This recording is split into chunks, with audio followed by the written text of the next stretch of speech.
صدر ٹرمپ نے جنگ بندی کی کوئی ڈیڈ لائن نہیں دی، جب وہ بہتر سمجھیں گے جنگ کی ٹائم لائن دے دیں گے۔ امریکہ مذاکرات کے لیے ایران کے جواب کا انتظار کر رہا ہے۔ ترجمان وائٹ ہاؤس کیرولین لیوٹ کی پریس بریفنگ، کہا ایران کی بحری ناکہ بندی جاری ہے، امریکہ اپنی شرائط نرمی نہیں کرے گا۔ خطے اور دنیا کے مفاد میں یہی ضروری ہے، ایران کو چاہیے وہ افزودہ یورینیم امریکہ کے حوالے کرے۔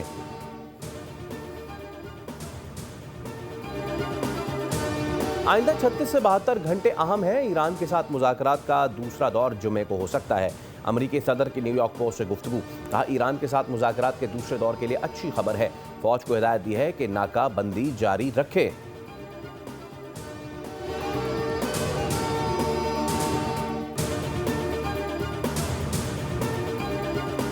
وعدوں کی خلاف ورزی، ناکہ بندی اور دھمکیاں حقیقی مذاکرات کی راہ میں بڑی رکاوٹ ہیں۔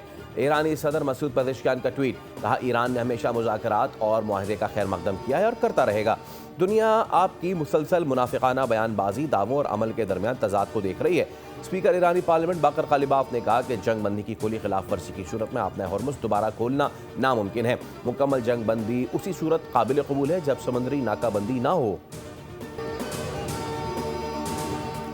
وزیر اعظم شہباز شریف سے ایران کے سفیر رضا امیری مقدم کی ملاقات، خطے میں جاری امن اقدامات اور موجودہ صورتحال پر تبادلہ خیال کیا گیا۔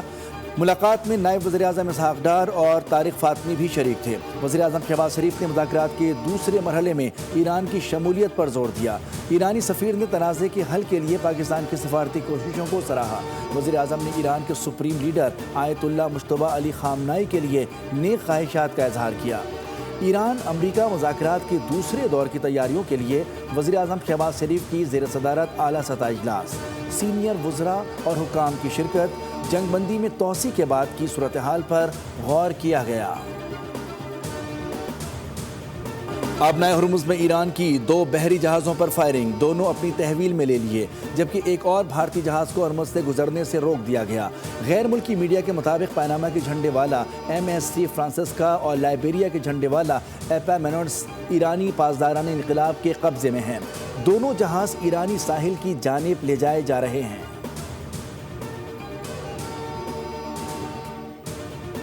آبنائے ہرمز کی کامیاب ناکہ بندی کے امریکی دعووں کے باوجود ایران کے 34 آئل ٹینکرز ہرمز عبور کر چکے۔ فائنینشل ٹائمز نے تصدیق کر دی، لکھا کہ 6 بحری جہاز 10.7 ملین بیرل ایرانی خام تیل لے جا رہے تھے، جو ایران کے لیے تقریباً 9 سے 10 ملین ڈالر آمدن بنتی ہے۔ دوسری جانب امریکی سینٹرل کمانڈ کا کہنا ہے کہ ناکہ بندی کے بعد سے ایرانی بندرگاہوں پر آنے اور جانے والے 28 جہازوں کو واپس بھیجا گیا ہے۔ ڈونلڈ ٹرمپ کے لیے فیلڈ مارشل عاصم منیر کو انکار کرنا آسان نہیں ہوگا۔ سابق امریکی اعلیٰ عہدیدار جنرل ریٹائرڈ مارک کمٹ کا الجزیرہ کو انٹرویو، کہا کہ ٹرمپ اور فیلڈ مارشل عاصم منیر کے درمیان قریبی تعلقات ہیں۔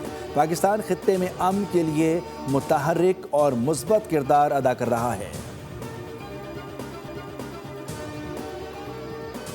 عالمی طاقتوں کا ایک بار پھر ایران امریکہ تنازع سفارتکاری سے حل کرنے پر زور۔ چین نے کہا ہے کہ جنگ اور امن کے درمیان موجودہ علاقائی صورتحال نازک مرحلے پر ہے۔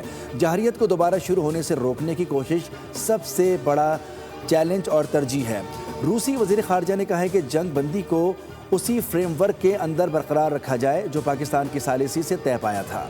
برطانوی وزیر خارجہ نے کہا کہ چاہتے ہیں کہ مذاکرات دوبارہ شروع ہوں۔ اقوام متحدہ کے سیکرٹری جنرل اینٹونیو گوتریس نے بھی جنگ بندی میں توسیع کا خیر مقدم کیا۔ اسلام آباد میں نائب وزیر اعظم اسحاق ڈار سے برطانوی ہائی کمشنر جین میرٹ کی ملاقات، دفتر خارجہ میں ہونے والی ملاقات میں بدلتی ہوئی علاقائی صورتحال پر تبادلہ خیال۔ نائب وزیر اعظم نے تنازعات کے پرامن حل کے لیے پاکستان کی جاری کوششوں کو اجاگر کیا۔ برطانوی ہائی کمشنر نے امریکہ اور ایران کو مذاکرات پر آمادہ کرنے میں پاکستان کے کردار کو سراہا اور مکمل حمایت کا یقین دلایا۔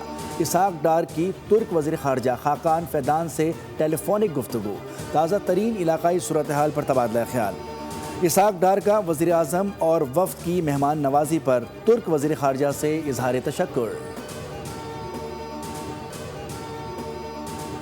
22 اپریل کو پہلگام کے فالس فلیگ آپریشن کو 1 سال گزر چکا. آج کے دن تک پہلگام کے حوالے سے کسی قسم کی کوئی نہ ثبوت بھارت دے سکا ہے، نہ شواہد فراہم کر سکا ہے، اور نہ اس کے پاس کوئی خاطر خواہ جواب ہے پہلگام کو لے کر. پہلگام فالس فلیگ آپریشن کو 1 سال گزر گیا مگر بھارت اپنے موقف کے حق میں شواہد پیش نہ کر سکا. کشمیر بین الاقوامی مسئلہ ہے جسے بھارت داخلی معاملہ قرار دیتا ہے. وفاقی وزیر اطلاعات عطا تائرڑ کی خصوصی گفتگو. کہا کہ پہلگام واقعہ بھارت کی کھوکھلی سوچ، تکبر اور مکاری کی عکاسی کرتا ہے. عالمی میڈیا اور بھارتی سول سوسائٹی نے بھی سوالات اٹھائے ہیں. بھارت فالس فلیگ آپریشن پر تسلی بخش جواب دینے میں ناکام رہا. پہلگام فالس فلیگ آپریشن کو 1 سال مکمل. 22 اپریل 2025 کو بھارت نے وادی کو خون میں نہلایا. بھارتی حکومت نے اپنے ہی شہریوں کو ہلاک کر کے سیاسی فائدہ اٹھایا. بھارتی حکومت نے داخلی مسائل سے توجہ ہٹانے کے لیے پرانا ہتھ کنڈا استعمال کرتے ہوئے پہلگام فالس فلیگ کا ڈرامہ رچایا. ماہرین کے مطابق واقعے کو رافیل سمیت دفاعی معاہدوں اور انتخابی مفادات کے لیے استعمال کیا گیا. پاکستان کی مشترکہ تحقیقات کی پیشکش بھارت نے سچ سامنے آنے کے خوف سے مسترد کی. بھارتی سیکورٹی فورسز کی ناکامی پر بھارتی میڈیا نے مودی سرکار کی نااہلی پر کڑے سوال اٹھا دیے. دی ٹریبیون کے مطابق 1 سال گزرنے کے باوجود ذمہ دار اہلکاروں کے خلاف کوئی کارروائی نہیں ہوئی. وزیر اعلیٰ سندھ اور وزیر ریلوے کا وفد کے ہمراہ اجلاس. کراچی میں ریلوے منصوبوں پر اہم فیصلے. کراچی سرکولر ریلوے اور سب اربن ٹرین سروس بحال کرنے پر اتفاق. کراچی تا روہڑی اور کراچی تا جیکب آباد ٹرین سروس شروع کرنے کا فیصلہ. وزیر اعلیٰ سندھ نے کہا کہ کراچی کو فوری طور پر سستی ٹرانسپورٹ کی ضرورت ہے. مشترکہ کوششوں سے ریلوے نظام کو قابل اعتماد بنایا جائے گا. ریلوے اراضی پر تجاوزات کے خلاف سخت آپریشن شروع کیا جائے گا.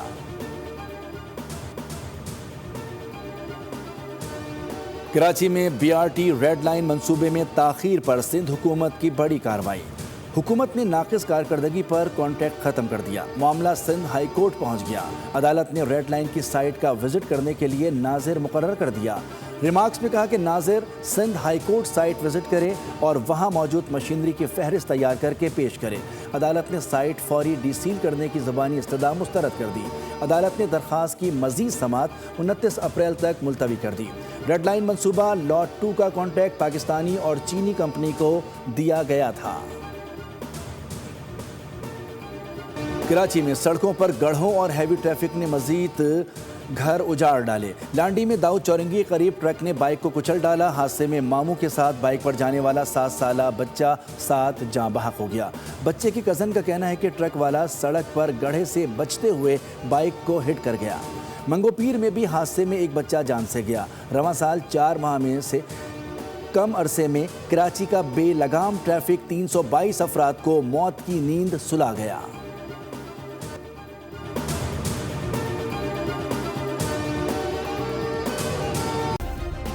سبسکرائب کریں اور بیل دبائیں تاکہ کوئی خبر رہ نہ جائے.